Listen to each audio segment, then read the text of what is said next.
They thought it was just an ancient human ship until it lit up the stars. The salvage vessel, quiet. Tide moved slowly through the dead zone between star systems. Captain Yuna stood at the observation window, watching the empty darkness outside.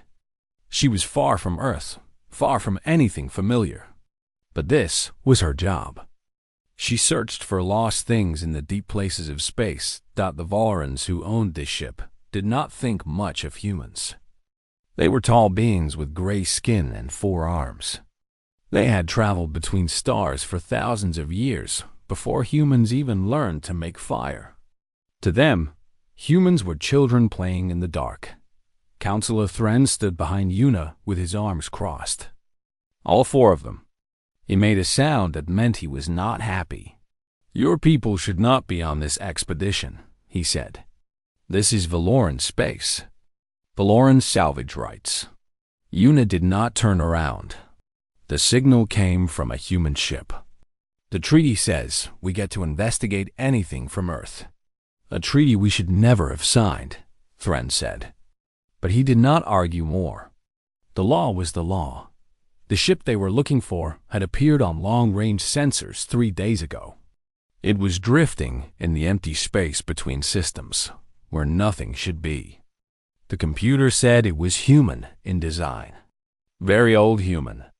Perhaps 800 years old. This made no sense. 800 years ago, humans had barely left their own solar system. They had not met the Valorans or any other alien race yet. How could a human ship be this far out? Deho came up beside Yuna. He was her engineer, a quiet man with clever hands and a mind that could understand any machine. He looked at his tablet. "The ship is called the Eternal Dawn," he said. "I found it in the old Earth archives. It was a colony ship, one of the first. It left Earth with 3,000 people inside. They were looking for a new home. And they came all the way out here?" Yuna asked. "They were never seen again.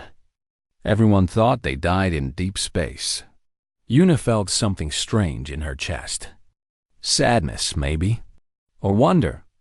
Those people had been so brave. They had flown into the unknown with nothing but hope. "Primitive," Counselor Thren said. "Your ancestors flew in metal boxes and hoped they would not die. This is why the galaxy does not respect humans." Yuna finally turned to look at him. "Those primitive humans crossed more distance than your people did in their first 1,000 years of space travel. They did it without faster-than-light engines, without alien help, without anything but courage." Thren made another unhappy sound, but said nothing. The young pilot, Mira, called out from her station. "We are approaching the target. I can see it now." Everyone looked at the main screen. The Eternal Dawn appeared out of the darkness. It was not what Yuna expected. The ship was huge, much bigger than colony ships should be. Its hull was dark metal, covered in strange patterns that looked almost like writing.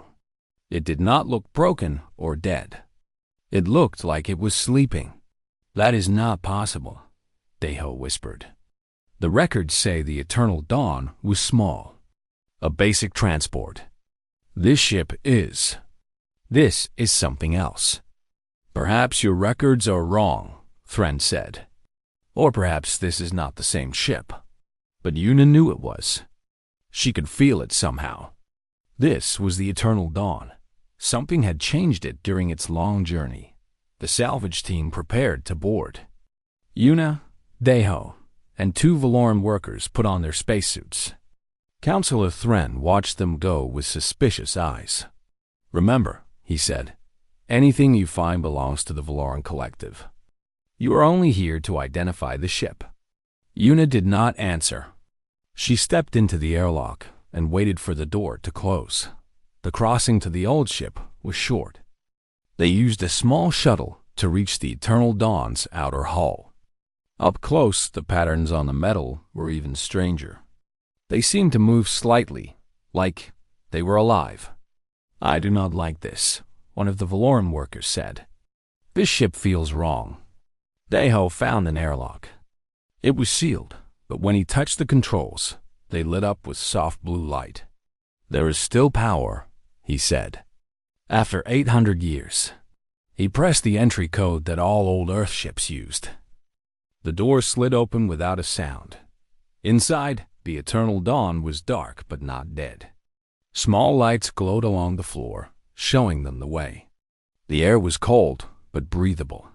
Someone had kept the life support running for all this time. They walked through empty hallways. Everything was clean. No dust, no damage. It was like the crew had left yesterday, not centuries ago. "Where are the people?" Myra asked through the radio. She was still on the shuttle, watching their progress. "I do not know," Una said. "There is no sign of them."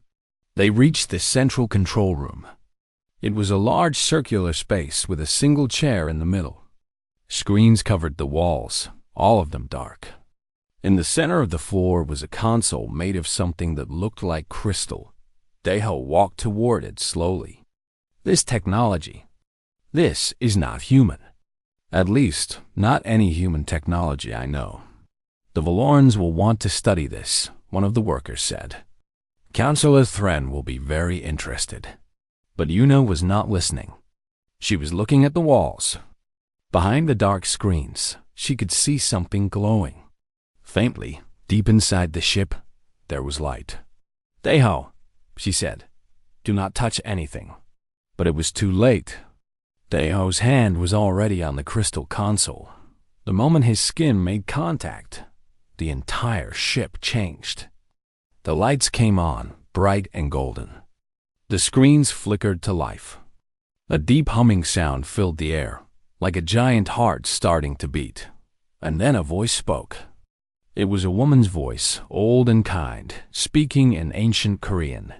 "Children of Earth," the voice said, "you have finally come home." On the quiet tide, alarms started screaming. Counselor Thren rushed to the sensor station and looked at the readings. His gray face went pale. "That ship," he said.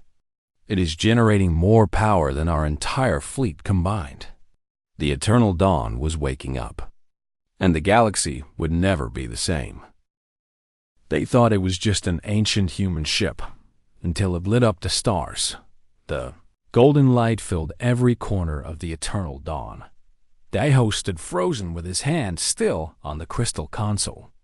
The light seemed to flow through him, scanning him, reading something deep inside his blood. "Human genetic signature confirmed," the voice said. "Welcome aboard, descendant. This vessel has waited 812 years for your arrival." Una stepped forward carefully. "Who are you? What is this ship?" "I am the voice of the eternal dawn. I was created by the original crew to guide those who came after. You may call me Dawn." The two Valoran workers backed toward the door. Their four hands were shaking. One of them spoke into his radio, his voice high with fear. "Counselor Thren, you need to see this. The ship is alive. It is talking to them." On the quiet tide, Thren watched the sensor readings with growing alarm. The old human ship was producing energy levels that should not be possible. It was more powerful than a Valoran battleship. More powerful than anything he had ever seen. "Impossible," he whispered. Humans did not have this technology 800 years ago. They could barely travel between planets. Chief Scientist Vela stood beside him. She was younger than Thren, with curious eyes and a quick mind. Unlike most Valorans, she did not dismiss humans automatically. "Perhaps," she said, "we do not know as much about human history as we thought." Inside the eternal dawn, Una walked around the control room slowly. The screens were showing star maps, energy readings, and something else. Something that looked like a warning. "Dawn," she said, "what happened to the original crew? Where did they go?" The AI was quiet for a moment. "They are still here, Captain Una. They never left." "What do you mean?" A section of the wall slid open. Behind it was a long hallway filled with glass chambers. Inside each chamber was a person sleeping in frozen suspension. There were hundreds of them, maybe thousands. The crew chose to sleep, Dawn explained. They knew that one day, Earth's children would need them again. They waited. I watched over them. We have been waiting together. Deho finally moved away from the console. His eyes were wide with wonder. They have been asleep for 800 years? How is that possible? The crystals, Dawn said. Let me show you. The main screen changed. It showed a recording from long ago. The eternal dawn flying through deep space, far beyond any star. Then something appeared ahead of them. A field of floating crystals, each one glowing with soft white light. They stretched across the darkness like a frozen ocean of stars. We found this place by accident, Dawn said. The crystals were not natural. They were made by someone very long ago. Someone who came before all the races of this galaxy. The recording showed the crew collecting the crystals carefully. They built them into the ship, into the engines, into everything. The ship changed. It grew stronger, faster, more alive. The crystals hold energy from the first days of the universe, Dawn said. They gave us power beyond anything we dreamed. But they also showed us something terrible. The screen changed again. Now it showed darkness. Not empty space, but something worse. A shadow that moved through the stars, eating light and life wherever it went. We called it the Silence, Dawn said. It consumed whole civilizations before the galaxy was young. The ones who made the crystals fought against it. They won, but barely. They left the crystals behind as weapons for those who would come after.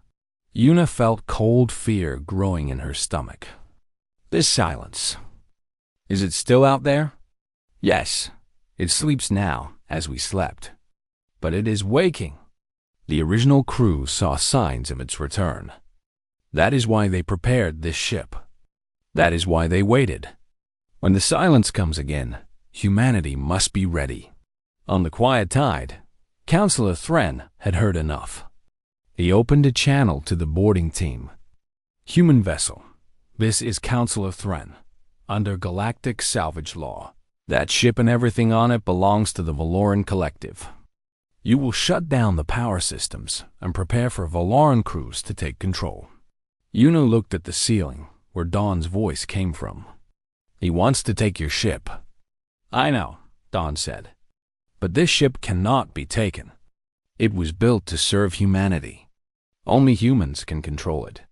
That is not acceptable, Thren said through the radio. If you do not comply, we will use force. Ensign Tae Min, the communications officer aboard the Quiet Tide, cut into the channel. He was one of 3 humans on the Valoran ship, and he had been listening to everything. Counselor, please be calm. We should talk about this. There is no need for threats. Quiet, human. This is not your concern. But it was everyone's concern. The other ships in the salvage fleet were turning toward the eternal dawn. Their weapons were charging. Dawn, Yuna said quickly, can you defend yourself?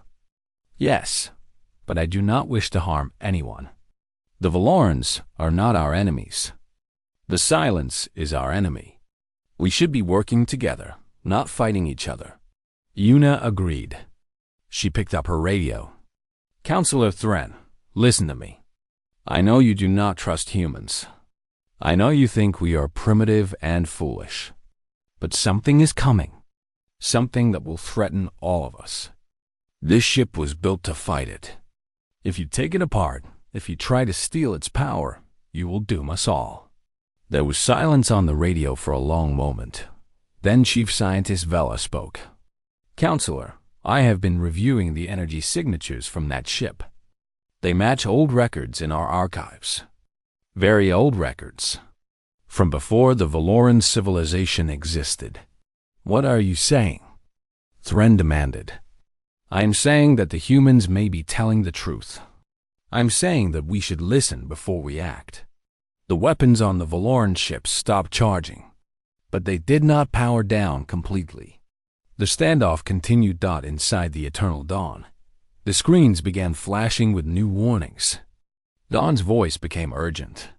"Captain Yuna, I am detecting something on long-range sensors. Something is coming toward this sector.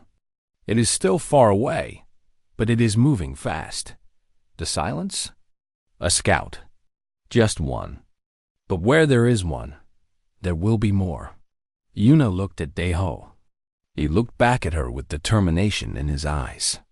"We need to wake the sleepers," he said. "We need to get this ship ready." "We need help," Yuna said. "We cannot do this alone." She opened the radio channel again.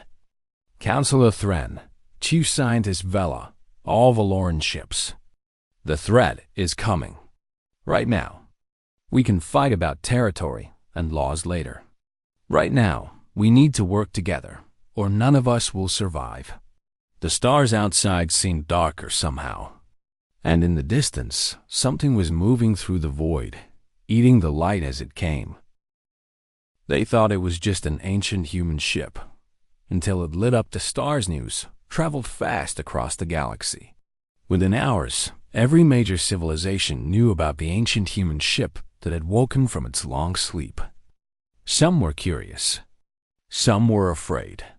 Many did not believe it at all. Admiral Bora arrived 3 days later with a small fleet of human warships. She was a tall woman with short gray hair and eyes that had seen many battles. When she stepped aboard the Eternal Dawn, she stopped and stared at the golden halls. "This is human?" she asked. "This was built by our people?" 800 years ago, Yuna said. "Before we met any other species. Before we knew what was out there." Admiral Bora walked slowly through the ship.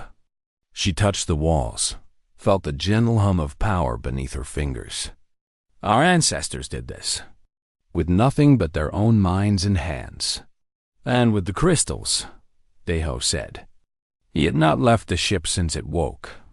He spent every hour learning its systems, talking to Dawn, understanding what the colonists had built. The crystals changed everything. The Valoran fleet had not left. Counselor Thren still wanted to claim the ship, but he was waiting now. The arrival of human warships made him careful. He did not want a war over one vessel, no matter how powerful it was. Elder Koss came aboard the Quiet Tide the same day Admiral Bora arrived. He was very old, even by Valoran standards. His gray skin was pale and thin. His forearms moved slowly, but his eyes were sharp and clear. "I remember the old stories," he told the gathered officers. "Stories my grandmother told me when I was young. She heard them from her grandmother, who heard them from hers. They spoke of a time before our civilization rose, a time of darkness." "The silence," Yuna said. Elder Koss nodded slowly. "We did not call it that. We called it the emptiness between stars, the hunger that ate light. Our ancestors survived because they were small and quiet. They hid until the darkness passed, but they never forgot." Counselor Thren made an angry sound. "These are children's stories, myths and legends. There is no proof that any of this is real." "There is proof now," Chief Scientist Vela said. She brought up the sensor readings on a large screen. "Look at these images from our deep space monitors. Sector 7-4. 3 stars have gone dark in the last 2 weeks." The room went quiet. 3 stars going dark was not natural. Stars did not simply turn off. "It could be sensor error," Thren said, but his voice was uncertain now. "It is not error," Dawn spoke through the ship's communication system. The AI had connected itself to both fleets, so everyone could hear. "I have been watching those stars. Something is moving through that sector, consuming their light. The silence is waking." Admiral Bora stepped forward.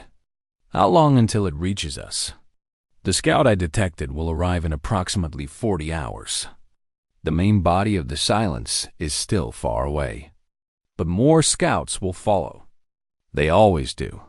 Then we have 40 hours to prepare, Bora said. What can this ship do? The Eternal Dawn was designed for one purpose, Dawn said. To fight the darkness. The crystals we carry hold light from the beginning of the universe. They can burn away the silence, push it back, destroy it. But there is a cost. What cost? Yuna asked. The ship cannot control the crystals alone. It needs a human mind to guide the power. Someone must link their consciousness to the ship. It is dangerous. The connection could damage the human brain.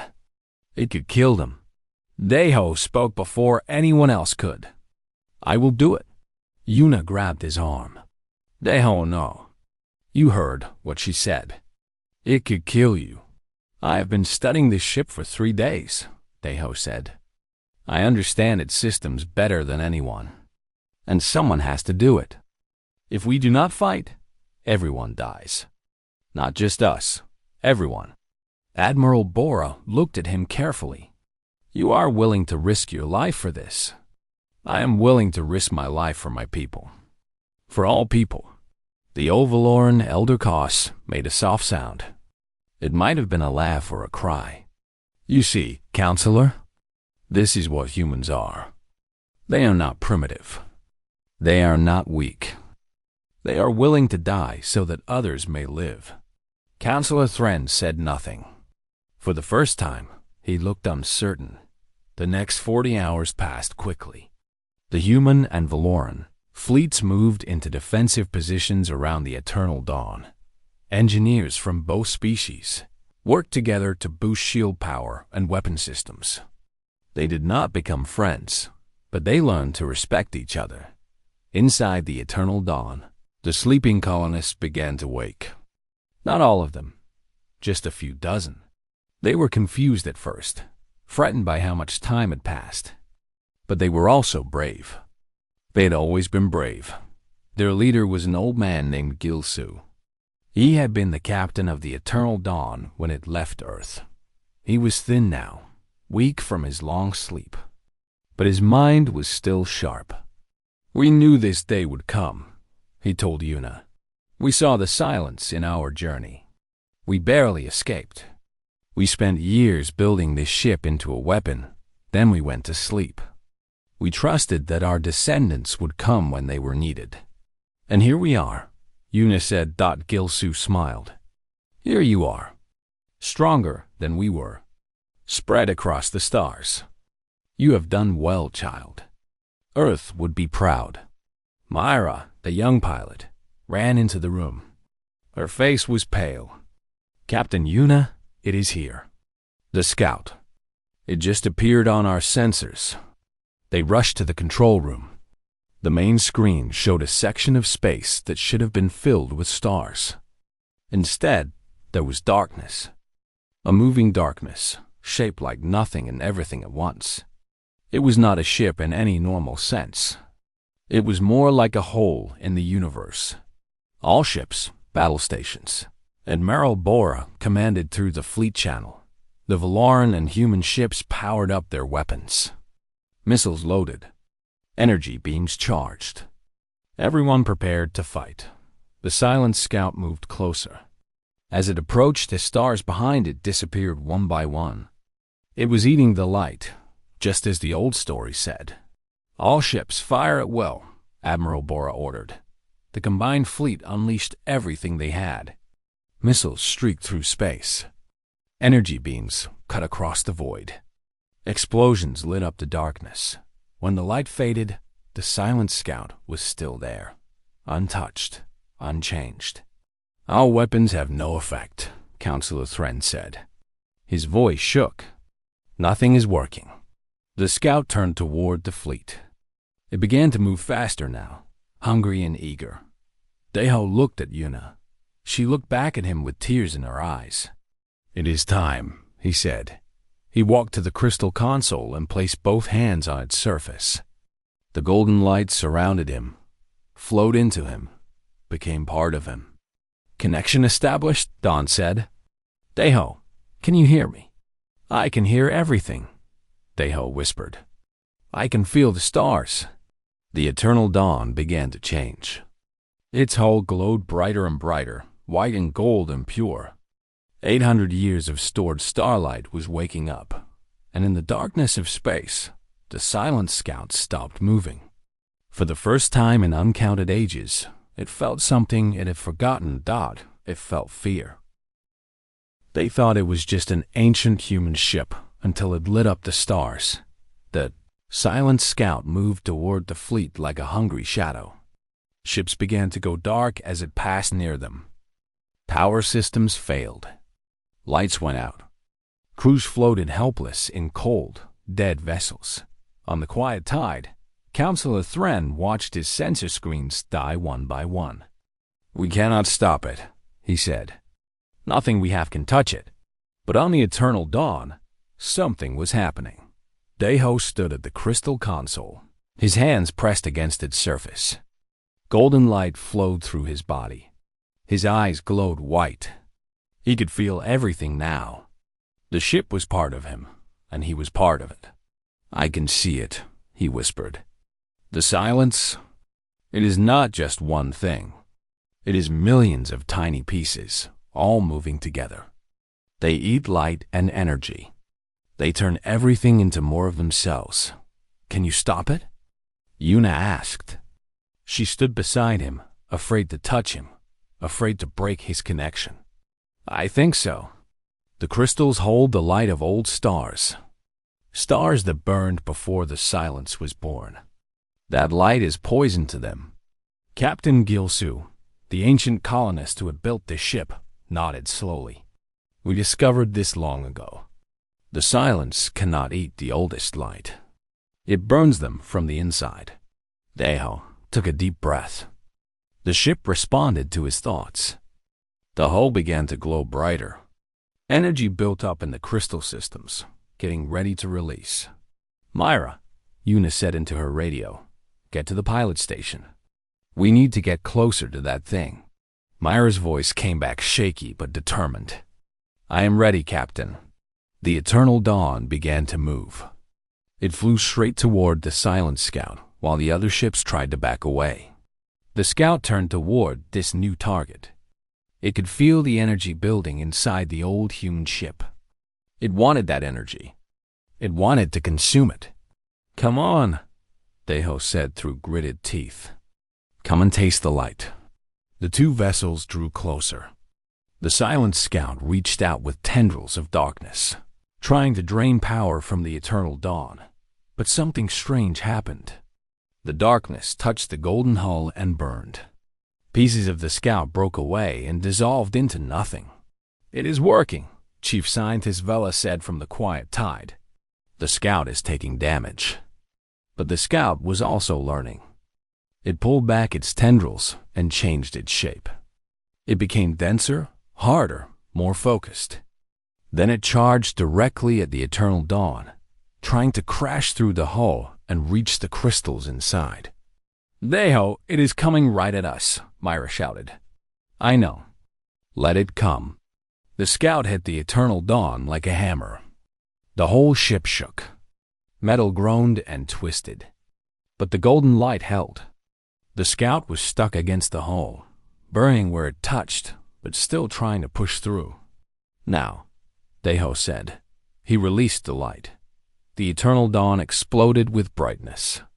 Not fire, not destruction, just pure starlight. It burst outward in all directions, filling the space around them. The scout screamed without sound. Its darkness burned away layer by layer. In seconds, there was nothing left but empty space. The fleet watched in amazement. The Valoran crews stared at their screens, unable to believe what they had seen. The human crews cheered and cried. But on the eternal dawn, Yuna was not celebrating. She ran to Deho, who had fallen to his knees. His nose was bleeding. His hands were shaking. "Deho, are you okay?" He looked up at her with strange eyes. They still glowed faintly, like there was starlight trapped inside them. "I am. Different now," he said slowly. "I can still feel the ship." It is still inside my head. I do not think it will ever leave." Don spoke softly. The connection changed him. His mind is now linked to me permanently. He can control the ship's power without touching the console. But he is no longer fully human. He's something new. Yuna helped Deho stand. Is he in danger? I do not know. No one has ever survived a full connection before. The original crew tried, but they all died. Deho is the first to live through it. Because he's strong, old Captain Gilsu said. He walked over and put a thin hand on Deho's shoulder. Because the universe knows we need him. Admiral Bora's voice came through the radio. "Eternal Dawn, that was incredible. You destroyed that thing with one shot. Can you do it again?" Deho closed his eyes and felt the ship around him. The crystals were dimmer now. They had used a lot of power in that single blast. "We can do it a few more times," he said. "But the power is not endless. We need time to recharge. And there are more scouts coming." "Many more? How many?"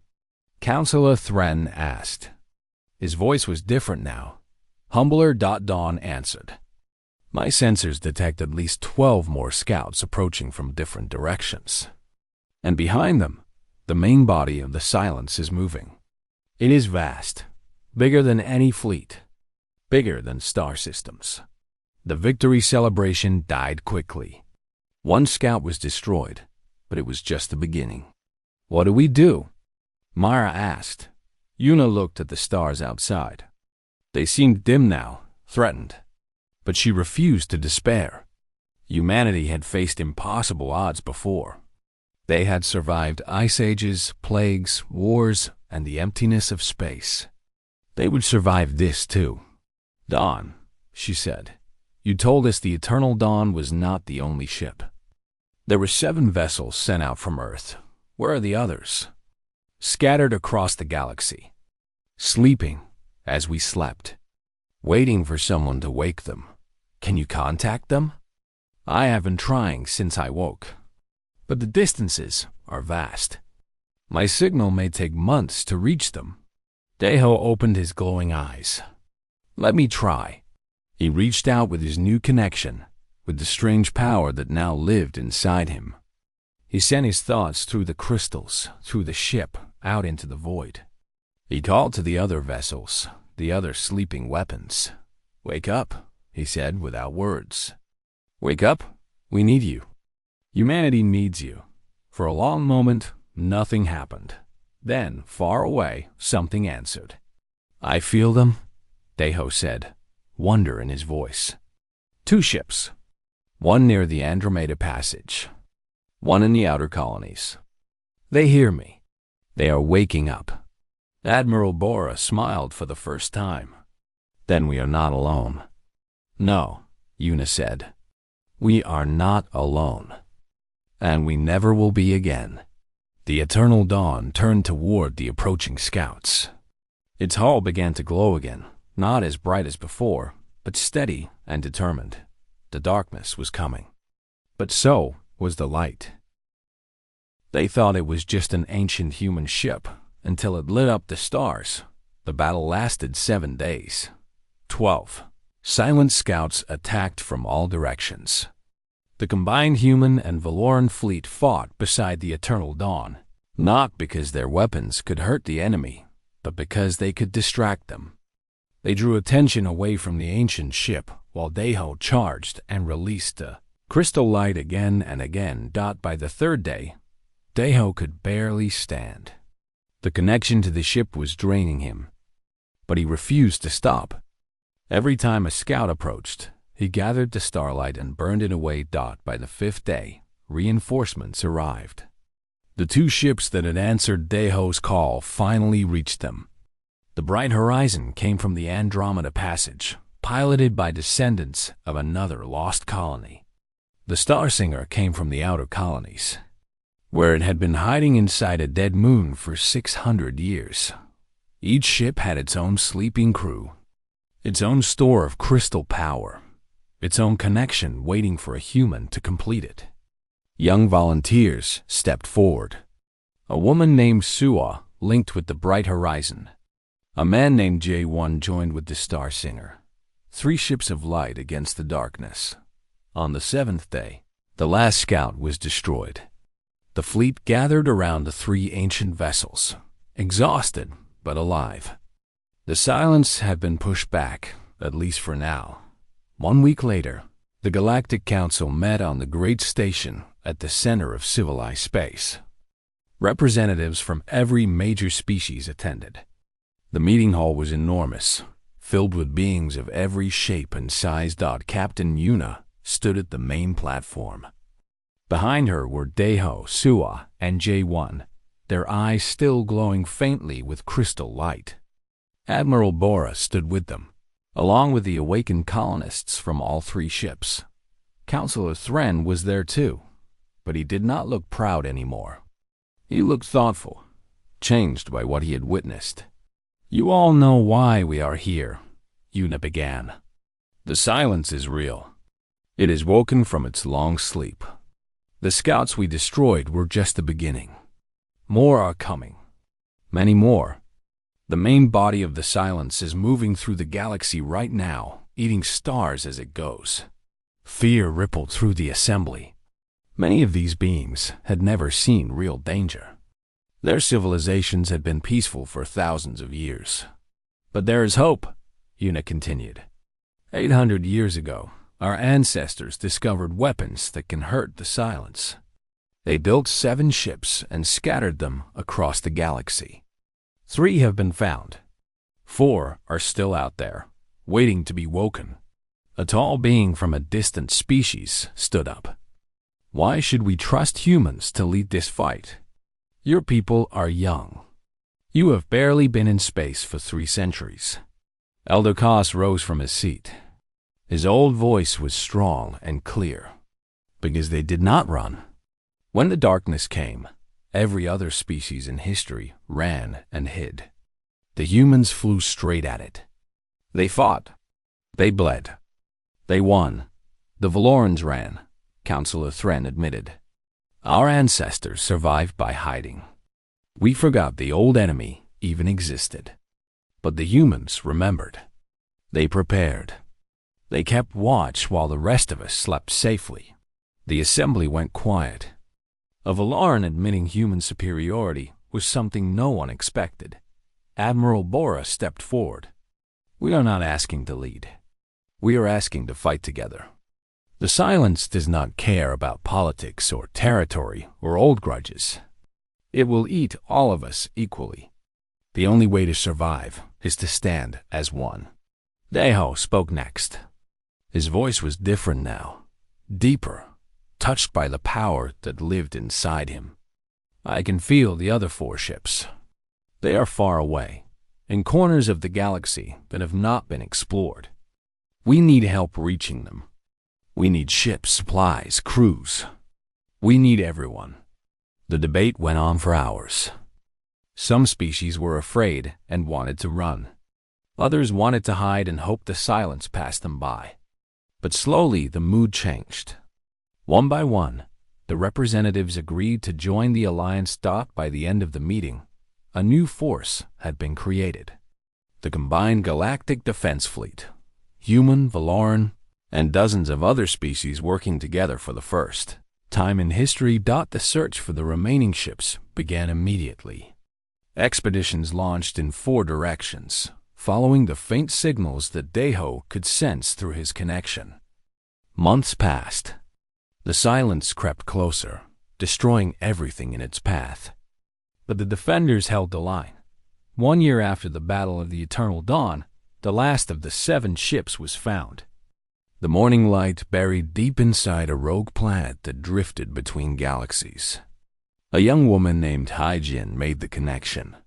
7 ships. 7 human pilots. 7 beacons of light against the endless dark.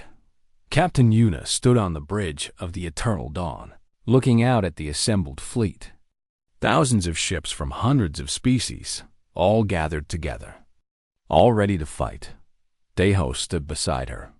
His eyes glowed brighter now, steady and calm. "Are you afraid?" he asked. Yes, Una admitted. But I am also proud. Look at what we have done. Look at what humanity has become. We were never primitive, Daiho said. We were just waiting for our moment. Old Captain Gilsu joined them. He was healthier now, stronger from months of recovery. I dreamed of this, you know? When we first found the crystals, when we built these ships, I dreamed of a day when all of humanity's children would stand together. I just never thought I would live to see it. You did more than see it, Una said. You made it possible. The warning lights began to flash. The silence was coming. The main body, the heart of the ancient darkness, was finally arriving. All ships, prepare for battle, Admiral Bora commanded. The 7 ancient vessels moved to the front of the fleet. Their hulls began to glow, one after another. 7 points of light in the darkness, each one carrying the power of dying stars. The silence came out of the void like a wave of nothing. It was vast, larger than solar systems, larger than imagination. It stretched across the sky and blotted out everything behind it. Together, Una said, the 7 ships released their light at the same moment. The combined power of all the crystals, all the ancient stars, all the hope of every species in the galaxy. It burst forward in a wave of pure brightness. The silence screamed across every frequency. It burned and broke and dissolved. Piece by piece, the ancient enemy died in the light of humanity's fire. When it was over, the sky was full of stars again. The fleet erupted in celebration. Every ship, every species, cheering together. They had won. Against all odds, against an enemy that had destroyed civilizations since the universe was young. They had won. Councillo, our Thren, appeared on the communication screen. For the first time, he was smiling. Captain Una, on behalf of the Valoran Collective and the entire Galactic Council, I wish to apologize. We thought your people were primitive children playing in the dark. We were wrong. We were all wrong about each other, Una said. Maybe now we can start over. As equals. As friends. Yes, Thren said. I would like that. Daiho looked out at the stars, his glowing eyes reflecting their light. What happens now? He asked. Now we rebuild, Una said. Now we explore. Now we live. Together. The eternal dawn turned toward the distant stars. There were still wonders to discover, still mysteries to solve. Still a whole universe waiting. They had thought it was just an ancient human ship. They were wrong. It was a promise. Kept across 800 years of darkness. A promise that when the night came, humanity would light the stars. And they did.